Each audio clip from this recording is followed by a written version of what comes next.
வணக்கம். இன்றைக்கி நம்ம அந்த ப்ரெட்டில் தான் குலோப் ஜாமுன் செய்ய போகிறோம். ப்ரெட்டு ஒரு பார் வாங்கியிருக்கிறேன்.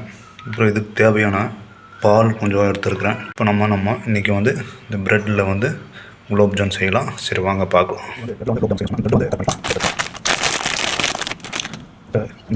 இந்த சைடு எடுத்துலாம் எடுத்து கூட போகணும். சைடு பார்த்துக்கலாம்.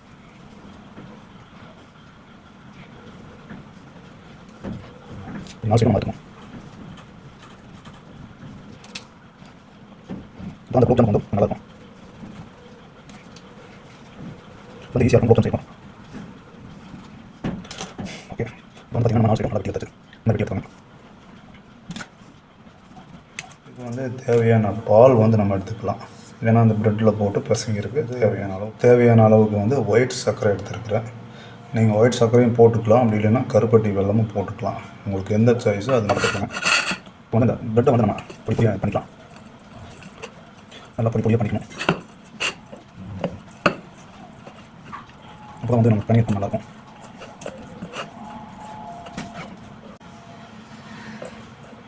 இதில் இந்த மாதிரி பொடிச்சு விட்டுக்கோங்க. உள்ள கையில் நல்லா போட்டுருக்காங்களா? இப்போ நல்லா போட்டுட்டாச்சு பாருங்கள். இந்த நல்லா போட்டுருக்காங்க, கட்டி இருக்கக்கூடாது. கட்டிலாம் நல்லா போட்டுருக்காங்க ப்ரெட்டை. கொஞ்சம் சரி, அடுத்தது நம்ம பால் ஊற்றி மிக்ஸ் பண்ணிக்கலாம். பால் ஊற்ற அப்படியே நம்ம பசஞ்சிட்டே இருக்கணும்.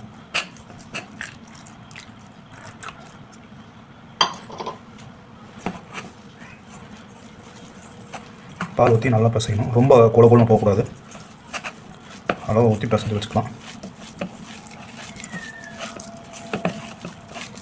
இந்த மாதிரி நல்லா பசஞ்சுக்காங்க.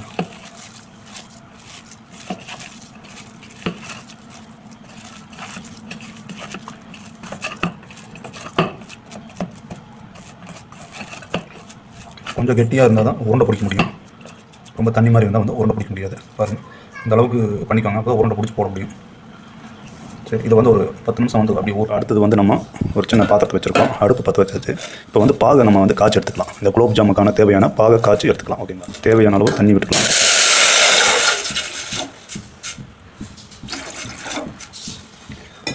தேவையான அளவு பாகுக்கு தண்ணி நம்ம ஊற்றி வச்சாச்சு. இது கொதிக்கட்டும். முதல்ல பாகு காய்ச்சி வச்சுட்டு அதுக்கப்புறம் நம்ம செஞ்சோம். இப்போ தண்ணி நல்லா கொதிக்குது.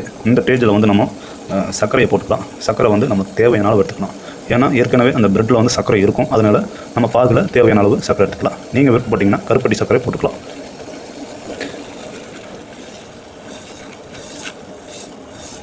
இப்போ நான் ஒரு டம்ளர் சர்க்கரை போட்டுக்கிறேன், ஒயிட் சர்க்கரை.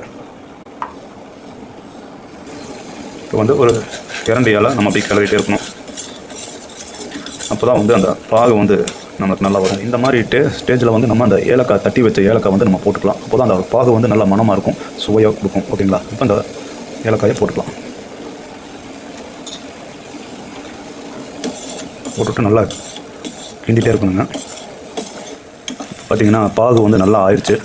நம்ம இறக்கலாம். இந்த ஸ்டேஜில் நீங்கள் இறக்கி ஏற்கனவே நம்ம ப்ரெட்டு கலந்து வச்சுருக்கோம். இது நல்லா ஊறிடுச்சு. இது சின்ன சின்ன பால் மாதிரி ஒட்டிக்கலாம். இது எடுத்து சின்ன சின்ன பால் மாதிரி ஒட்டிக்கலாம்.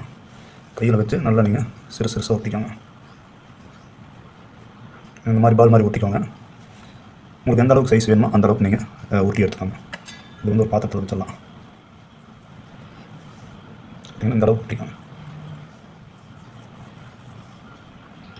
இந்த அளவுக்கு இந்த மாதிரி ஒரு பாத்திரத்தை வச்சுக்கோங்க. நல்லா காஞ்ச உடனே நம்ம எண்ணெய் ஊற்றலாம். எந்த எண்ணெய் வேணால் நம்ம ஊற்றிக்கலாம். நம்ம ஊற்றி வச்சுருக்கிற அந்த ப்ரெட் பால் உள்ளே போட்டு எடுத்துக்கலாம்.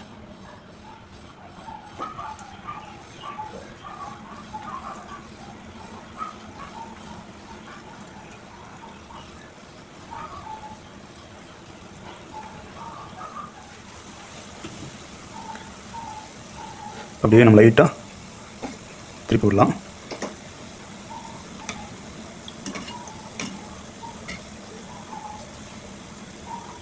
நம்ம இதை எடுத்துடலாம்.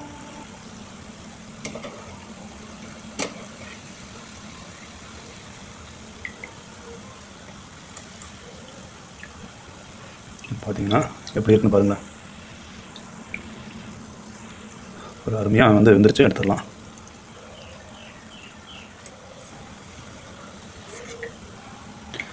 ஓகே, சூப்பராக ஆயிடுச்சுங்க. எடுத்துடலாம்.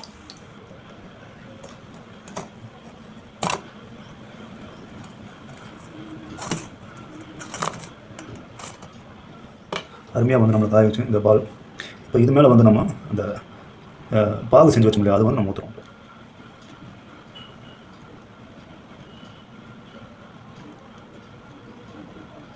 பாகு வந்து நம்ம ஊற்றிடலாம்.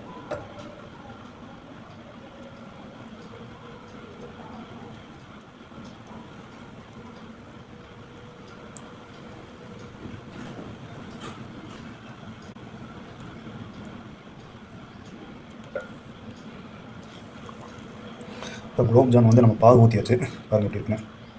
ஒரு 10 நிமிஷம் ஊற்றுங்க, அதுக்கப்புறம் தான் நம்ம சாப்பிட்ணும். இப்போ சூப்பரான குலோப்ஜாம் ரெடி ஆகிடுச்சு பாருங்கள், அருமையாக இருக்குங்க. நீங்களும் இந்த மாதிரி உங்கள் வீட்டில் ட்ரை பண்ணி பாருங்கள்.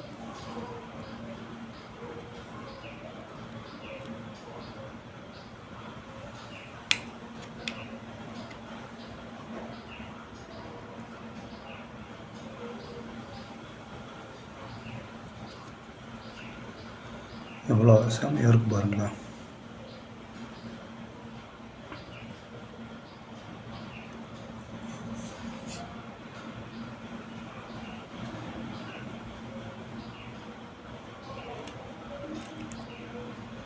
இப்படி சாப்பிட்டா எப்படி பாருங்கள், தெரியுங்களா? இந்த அளவுக்கு சாஃப்டாக உள்ள